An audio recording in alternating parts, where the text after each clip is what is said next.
साहजिकच आहे, महाराष्ट्रामधली खोकासुरांची आणि भ्रष्टासुरांची राजवट संपून महाराष्ट्राच्या संस्कृतीला साजेल अशी राजवट येऊ दे, हेच मी सांगलं घातलंय. आणि मला खात्री आहे की आई तुळजाभवानी ही पूर्ण आशीर्वाद दिल्याशिवाय राहणार नाही. बाकी आणखीन काय म्हणा, विनोद तावडे जे आहेत पैसे वाटताना सापडलेले आहेत.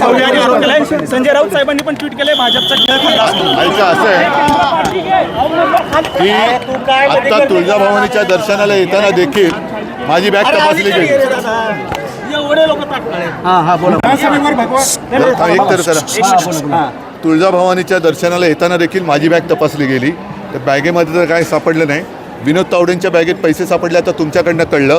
तसंच काल अनिल देशमुखांवरती जो हल्ला झाला, हे दगड तपासण्याचं काम कोणी करायचं होतं. म्हणूनच मी आई तुळजाभवानीला साकडं घातलं आहे की ही सगळी भ्रष्ट आणि दहशतवादी राजवट एकदा या राज्यातून खतम करून टाक. साहेब, महाविकास सरकार